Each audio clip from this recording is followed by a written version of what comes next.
Pour débuter, j'aimerais revenir un peu en arrière. Quelle carrière avez-vous menée dans votre vie et d'après vous, quel en serait l'effet saillant? Excellente question. J'ai passé la plus grande partie de ma vie professionnelle à City TV, où j'ai été annonceur, communicateur et parfois producteur pendant 22 ans et demi. Auparavant, j'avais eu toute une série d'emplois à temps partiel à la radio. J'avais travaillé pour une société immobilière et j'avais fait pas mal de choses. Avec le recul, je comprends maintenant qu'il est difficile d'être étudiant. On n'est pas tout à fait sûr ce qu'on veut faire. On ne sait pas qui on est vraiment. Et on passe d'un emploi à l'autre sans aboutir à rien. C'est exactement ce qui m'est arrivé. Mais je comprends maintenant que toutes ces expériences de travail ont contribué à me former et m'ont orienté vers l'endroit où je devais aboutir de toute façon. J'ai fait carrière à la télévision, mais j'y suis arrivé après de nombreuses étapes différentes. Et c'est la somme de toutes ces expériences de vie qui m'a donné l'occasion de devenir lieutenant-gouverneur. Sans ces expériences, je serais passé directement de l'école secondaire au monde de la radio et de la télévision. C'était exactement ce que je voulais faire, mais mes parents ont insisté que j'aille d'abord voir ailleurs, car ils voulaient que j'accumule de l'expérience dans d'autres domaines. Dieu les bénisse, car les faits leur ont donné raison. Mais alors, quand vous étiez jeune, avez-vous jamais pensé que vous pourriez un jour occuper le poste de lieutenant-gouverneur? Non. Et avez-vous songé à vous lancer en politique? Par ailleurs, la politique m'a toujours intéressé et j'avais dans la tête que j'aimerais un jour devenir premier ministre du Canada. Au début de la vingtaine, j'ai eu des activités politiques et j'ai énormément aimé cela. Mais après une courte période, je me suis aperçu que ce n'était pas ma vocation. Pourtant, je suis toujours resté fasciné par la politique. Et un des grands avantages de travailler à la télévision comme je le faisais, c'est que j'avais l'occasion de rencontrer et d'interviewer des personnalités politiques et de couvrir des soirées électorales. Je croyais donc vraiment que ce serait là le couronnement de ma carrière. Alors, quand on m'a demandé de devenir le représentant de la reine dans la province de l'Ontario, c'était une offre qu'il m'était tout simplement impossible de refuser. Je crois qu'en général, quand on fréquente l'école, il peut être difficile de s'autoriser à prendre des décisions qui peuvent changer une vie. Par exemple, s'orienter vers les sciences, la musique ou les arts. Comment vous êtes autorisé à connaître les réussites que vous espériez dans votre vie? C'est une autre excellente question. Je crois qu'un élément essentiel est que j'ai eu le grand privilège d'avoir d'excellents enseignants et de très bons mentors. Parfois, ce ne sont pas la même personne. Il arrive que le meilleur mentor d'un élève soit une enseignante ou un enseignant. L'élève n'a même pas à être dans sa classe, mais peut l'avoir rencontré dans un club sportif ou d'autres activités à l'école. Je crois vraiment que le point de départ, c'est de chercher un mentor en qui on peut avoir confiance.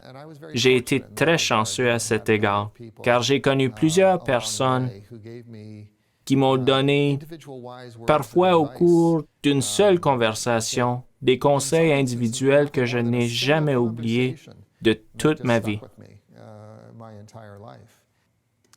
Un autre facteur important est résumé dans une citation que j'ai entendue tout récemment. La motivation intérieure doit être plus forte que la situation extérieure. Même si je sais que c'est facile à dire et qu'on peut se retrouver dans une situation extérieure vraiment très difficile, je crois qu'il faut prendre sur soi et constater que, dans l'ensemble, quelles que soient les difficultés auxquelles nous sommes confrontés ici et maintenant, nous disposons au Canada de plus de possibilités et d'avantages qu'à peu près partout ailleurs dans le monde. Et je crois aussi que si une personne cherche des mentors qui peuvent renforcer sa propre motivation, elle pourra surmonter les difficultés et réussir dans tout ce qu'elle entreprendra. Il faut avoir cette foi et cette croyance. Qui a été votre mentor et quel type de message vous a-t-il transmis? J'ai eu le privilège d'avoir une série de mentors. Le directeur de mon école secondaire a été un mentor très important pour moi, grâce à une simple conversation qu'il a eue avec moi. 15 ou 20 minutes avant la fin du dernier jour de classe, pendant que je me préparais à partir, il m'a pris à part et m'a dit, « Tu sais, Dave, tu as vraiment ce qu'il faut pour devenir premier ministre du Canada. » Inutile de dire qu'il a retenu mon attention. Il a poursuivi, « Tu es habile avec les idées, mais l'administration et l'organisation ne sont pas tes points forts. Alors, je veux que tu me promettes que si un jour tu occupes un poste de responsabilité, tu vas t'assurer d'avoir quelqu'un de très fort en administration et en organisation pour te seconder dans ton équipe. » Pendant des années, je n'ai jamais eu l'occasion d'appliquer ce conseil, mais j'ai pu le faire le jour où j'ai assumé les fonctions de lieutenant-gouverneur. Donc, à la fin du printemps de 1970, j'ai reçu un conseil que je n'ai pas pu mettre en pratique avant le 5 septembre 2007, mais qui m'a quand même suivi pendant toutes ces années. En réalité, quand on avance dans la vie, et même quand on est encore qu'à l'école secondaire, il faut chercher à être ce genre de personne, celle qui vient en aide à quelqu'un dans un moment difficile en lui disant une phrase qu'il n'oubliera jamais, ou celle qui soutient quelqu'un qui a besoin d'encouragement. Car on ne sait jamais ce qui va se graver dans l'esprit de quelqu'un pour toute sa vie. Plusieurs enseignants ont été vos mentors, mais je suis sûre que vous avez des avis à donner aux enseignants. Quels conseils donneriez-vous aux personnes qui enseignent à des élèves handicapés et comment peuvent-elles intégrer les handicaps de leurs élèves dans leur classe? Eh bien, mon message serait que la vaste majorité des élèves du secondaire qui ont une forme ou une autre d'incapacité ne veulent pas recevoir un traitement spécial, mais bien être traités comme des individus. Je crois d'ailleurs, en un certain sens, que c'est ce qui m'est arrivé. Je n'ai bénéficié d'aucun traitement de faveur et je devais répondre aux mêmes attentes que les autres. Est-ce que j'ai obtenu des accommodements de divers domaines? Oui, mais pas en grand nombre et seulement lorsqu'il le fallait.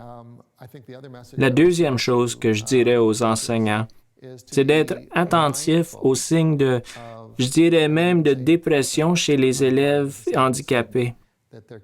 Il peut y avoir des jours, et il y en aura sans doute, où tout ce qu'un élève pourra faire, c'est de réussir à fonctionner avec son handicap. Au fil des ans, j'ai souvent dit dans mes discours que je crois, et je dis cela en tout respect pour les personnes qui nous regardent et qui viennent de perdre un proche. Je crois donc qu'il est beaucoup plus difficile de vivre tous les jours avec un handicap que s'adapter à un décès. En effet, quand on perd un proche, on est en deuil. On est très triste. On éprouve le sentiment d'un vide profond. Mais le temps passe et les choses évoluent. Le sentiment de manque est toujours là, mais il s'atténue. C'est un fait. Tandis que dans bien des cas, une personne ayant une incapacité ne peut jamais l'oublier. Chaque jour-là lui rappelle, parfois très fortement, parfois juste un peu. Je dirais donc aux enseignants qu'ils doivent être conscients de cette situation. À l'opposé, il y a des élèves qui parviennent à transcender leur incapacité, à s'élever au-dessus de leur situation, et qui sont vraiment des individus très motivés. Dans ce cas, les enseignants peuvent les motiver encore plus, les encourager toujours davantage et les voir accomplir de très grandes choses. Ce sont là les conseils que je donnerais aux enseignants. Oui, mais j'ai aussi constaté en travaillant avec des élèves handicapés de mon école qu'un handicap ne devrait jamais pas limiter un élève. Pendant votre vie, vous êtes-vous jamais senti limité par votre handicap? J'ai pris conscience qu'il y avait des choses que je ne pouvais pas faire. Il faut faire face à la réalité. On ne peut pas tout simplement pas encourager quelqu'un à faire des choses qui lui sont impossibles, mais il faut plutôt l'encourager à accomplir tout ce qu'il peut. Je crois important qu'on prenne conscience de la valeur des définitions. Et une des questions que j'aborde souvent dans mes interventions publiques est la différence qui existe entre une incapacité et un handicap. Une incapacité est une condition résultant d'un accident, d'une maladie ou d'un processus dégénératif. Mais la plupart des personnes qui ont une incapacité parviennent à la surmonter et à devenir des membres actifs de la société. Les obstacles ne sont pas associés à l'incapacité, mais bien au handicap. Le handicap, c'est un obstacle qui n'est pas dressé par la personne qui a une incapacité, mais plutôt par quelqu'un d'autre, une conception inadéquate, une mauvaise attitude. Donc, dans la vaste majorité des cas, ce n'est pas son incapacité qui limite une personne, mais bien l'attitude handicapante des autres. La plupart des gens seraient choqués qu'on leur appose cette étiquette. Et pourtant, si vous êtes responsable d'une mauvaise conception, vous êtes handicapant. Si vous doutez a priori qu'une personne puisse faire quelque chose, vous handicapez cette personne. Ce sont là les différences importantes entre les définitions de termes absolument fondamentaux et nous devons bien les comprendre. Par exemple, l'Université Carleton a déterminé que le mot handicap est en fait apparu dans la langue pendant les années 1800, ici même en Ontario. Il n'avait alors aucune connotation négative pour les personnes ayant des incapacités, car on l'utilisait pour le golf et les courses de chevaux. Dans ces deux sports, il s'agissait d'un facteur d'égalité. Les défenseurs des valeurs sociales cherchaient à offrir des chances égales aux personnes ayant des incapacités, en leur accordant un handicap. Le handicap devait donc venir en aide à ces personnes. Mais l'ironie veut qu'avec le temps, il ait évolué pour acquérir des connotations négatives. Alors, et c'est là que je veux en venir, je propose que nous commencions à utiliser le mot handicap avec la valeur positive qu'il avait à l'origine, que nous revenions à sa définition initiale, celle d'un élément qui contribue à offrir des chances égales à tous. Je suis d'accord avec vous. Beaucoup d'élèves avec qui je parle me disent qu'au lieu de se considérer comme ayant une incapacité, ils se voient plutôt comme ayant des capacités différentes de tous les autres ou un don particulier. Je trouve très inspirant qu'ils ne laissent pas leur incapacité, quelle qu'elle soit, les empêcher de faire ce qu'ils veulent faire de leur vie. Tout à fait. Vous venez de parler des messages que vous aimeriez transmettre aux enseignants. Maintenant, croyez-vous qu'il y a de la place en classe, en particulier dans le curriculum, pour discuter d'accessibilité ou du sens de ces termes? J'espère bien que oui. Je crois qu'il faudrait commencer à le faire dès la formation des enseignants. Mais, en attendant, on peut profiter des journées pédagogiques pour lancer les discussions. Comme point de départ, on devrait encore une fois bien comprendre certaines définitions. Il faudrait examiner le terme « inclusion », qui est positif, ou du moins qui est utilisé dans un sens positif, et nous poser certaines questions très fondamentales à son sujet, parce que c'est une notion définie dans la loi sur l'éducation, que sa mise en œuvre est obligatoire et qu'elle peut produire de nombreux avantages. Pourtant, je crois que le mot qui devrait retenir notre attention est « appartenance ». C'est un mot très différent. On appartient à un groupe après y avoir été invité, on appartient à une équipe, on en fait part, on est inclus. C'est un terme positif. Ce sont vraiment des termes de base, je le sais, mais je crois qu'ils sont au cœur de ce qui doit retenir notre attention. Je peux déjà voir cette évolution dans les programmes cadres d'histoire et d'anglais, et j'aime qu'on progresse ainsi. Oui. Quel genre de conseils donneriez-vous aux élèves handicapés? Eh bien, je leur dirais ceci. Vous êtes dans une situation plus difficile que les élèves qui n'ont pas d'incapacité. C'est entendu. Vous allez avoir des mauvais jours, et cela pour des raisons bien réelles. C'est difficile de s'en sortir avec une incapacité. C'est vraiment dur. Trouvez-vous des mentors. Faites-vous des amis en dehors de votre famille, à qui vous pouvez vous confier, et surtout, ne désespérez pas quand vous avez une mauvaise journée. Le fait que vous vous débattez contre ce problème montre que vous avez les ressources et les moyens nécessaires pour le surmonter. Et même si les choses sont très difficiles, pour vous à l'heure actuelle, songez que vous vivez à une époque de progrès sans précédent en matière d'accessibilité.